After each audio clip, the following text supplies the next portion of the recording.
Buenas tardes. Estaremos haciendo una breve explicación y análisis en este video expositivo de la materia de Derecho del Trabajo 3.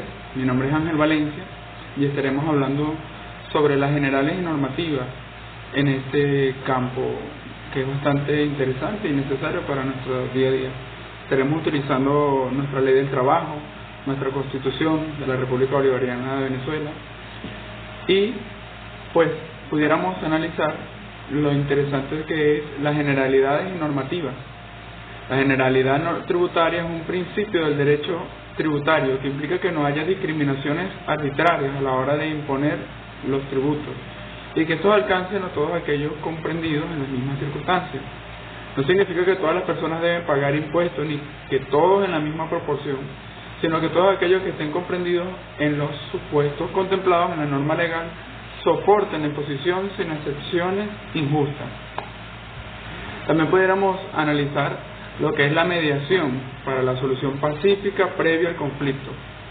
La administración de justicia en Venezuela se caracteriza tanto por su ineficiencia e incapacidad para resolver a veces con celeridad e idoneidad los conflictos que se presentan entre los ciudadanos que acuden al sistema judicial en búsqueda de soluciones que estén conformes con el ordenamiento jurídico, como por las graves acusaciones de corrupción que son imputadas a muchos de sus operadores.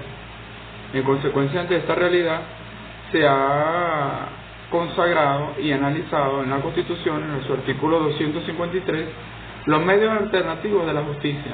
Entre estos se analizan el arbitraje y la mediación, buscando por medio de una investigación documental con fundamento en el derecho positivo venezolano, demostrar su presencia y efectividad en la resolución de disputas en el orden jurídico. En el caso del arbitraje, por medio de un tercero imparcial llamado árbitro, cuyo laudo tiene el carácter de cosa juzgada, y en el segundo caso la mediación, gracias a un tercero neutral que trata que las partes lleguen a un acuerdo propuesto por ellas mismas, que no tiene carácter vinculante para las mismas, alcanzando así decisiones que estén de acuerdo con la concepción colectiva de justicia. Es decir, el arbitraje y la mediación son instrumentos eficaces y cónsonos para superar los graves inconvenientes de un sistema de administración de justicia actual. Tenemos la negociación previa. La compraventa suele ir procedida de negociaciones entre las partes, asistida por sus asesores financieros y jurídicos, o de negociaciones entre los intermediarios elegidos por ellas. Estas negociaciones son más o menos complejas, según la importancia de la empresa que se pretende adquirir. Las negociaciones pueden iniciarse con una sola persona o con varias simultáneamente. Tenemos también lo que es causas de un pliego conflictivo.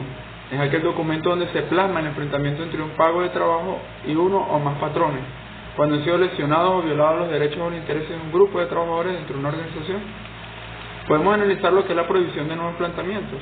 La Ley Orgánica del Trabajo, en su artículo 478, establece que dentro de las 24 horas después de recibido el pliego de peticiones, el inspector o inspectora del trabajo enviará copia al patrono, patrona o patronos. El conflicto de varias entidades del trabajo también muestra cuando se plantea un conflicto colectivo de trabajo en diversas entidades de trabajo que forman parte de una misma rama de actividad económica, agrícola, industrial, comercial o de servicio, podrá tramitarse el conflicto con uno solo y acordarse de la designación de una sola junta de conciliación. Podemos también hablar de lo que es la huelga.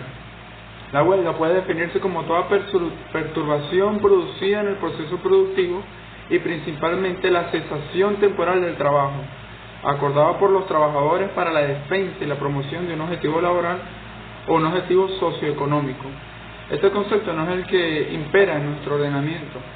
Sin embargo, es interesante conocerlo y entenderlo, ya que la huelga es una coacción, un castigo, una represalia que ejercen los trabajadores en relación a los patronos que se niegan a aceptar las pretensiones de aquellos.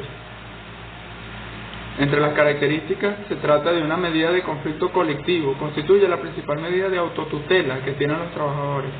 Es ejercida cuando existe un conflicto colectivo de cualquier clase en relación empresario-trabajador. No toda perturbación en la relación de trabajo laboral es huelga.